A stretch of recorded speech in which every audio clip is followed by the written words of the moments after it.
not Salekile artist.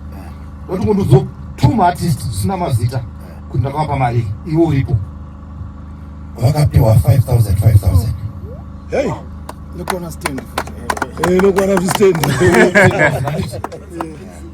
asi munochinzi muri kupa stand kuna Mogo Vibes kuninga munamupa sei hatizivi zvatinge taitana behind the doors saka ndokumbira kuti vanenge vachiziva chokwadi patinotukwa ina handiyembe kai vatidefendo nokuti aiwa zvakati ndatenda. Thank you. Nepa podcast. Thank you. Andisini kutoa 5 bila timango.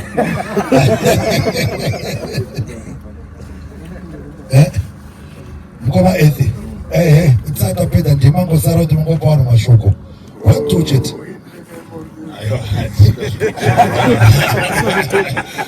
Chokutanga tinokutenda Mwari nokuunganidza kwaatitira nokutenda inosemati kuita nokuti munofanira kunge mune zvimwe zvinhu zvakange muchiita asi masanodza kunge mune zipanapo. Tinokutenda izvi nekusumudzira kwamunoitawo nekuramba muchitirwira mune hondo dzimwe dzatenge tisingafungire kuti muchamira asi sezvataura Mukoma Chipazi kuti pane dzimwe hondo dzinoitwa kana pane pakanganiswa panoitwa sei panofanira kugadziriswa asi kana muziva kuti apa panhu pakanaka munofanira kuvamirirawo Mukoma Chipazi kuti muise zvinhu pachena. asi tine nyaya imwe chete tozoti hondo dzinowanika, asi pane mamwe vatinoshandawo navo vakaita sana Fideo vari kukweko. Ndakada kudedza mufana wangu Fufandani kuti anyasondijekesera panyaya iyo kuti vakazodedzana pakuzorudza Fideo kuti dzika basi. Alright, Amana, sezvanombotaura zvekuti nini zvinondirwadza kudzikisira mumwe muimbi ini ndichitsikirira munhu ndichienda pamberi. Alright, ndisati ndataura nyaya Fideo taura ndandotaura nhoroondo yangu naDJ Fideo.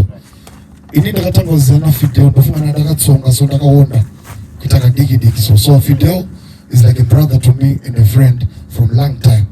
So kudhara tichatanga zvemangoma, tichapindawo mangoma. Ini ndaiwirirana naSoja Live nanaKalazi nanaChichi. Ndaikwira kombi naJalove kunomuratidza studio kaDJ Fideo kuti Fideo ndakuigira artist, Fideo ndakuigira Ningo, Fideo ndakuigira Bounty Lisa recorder. You see, so that's our relationship na DJ Fideo. Fideo ndoshanda naye ndemuzi asema brothers mudzimba munombotsika kunzi but munozongogadzirisana ndokuti family. Ukatarisa previous year iyo takatombotsika futi, ukatarisa futi iyo takatombotsika futi, but tikauya paCup Clash ino takatotsika kunzi ndikatoti mumwe wangu dzika pa stage wewe because pane confusion yameona yabuda between combination yangu na iye, but futi at the same time ndaimunita pabasa. Ukadzokera pavideo ya futi iripo paChipas Promotion kana paSparks iripo kana paMkoma Saint iripo anditi unoona ndichimudaidza futi Fideo my brother. Fideo zoka pana akabata mic apa ndakabata mic kusvika kwaedza tichishanda tese ndozvinoita family. So Fideo is my brother and kune vanoda kuti ndiapologize pamberi peZimbabwe ino. Fideo, you're my brother, you're my friend. Big up yourself my brother Fideo. Ndikukuigira pizza kukwekwe ikoko sawa. Mukazavavigira pizza muna December tikungana pastage fita Cup Clash ndova chaclash. Thank you team yangu nekuya kwa Maita. Kune vahwina mastand please tonoti muone munhu waMwari vasati vaenda pane vamuri kuona vachakutsanangurirai kuti zvinofamba sei.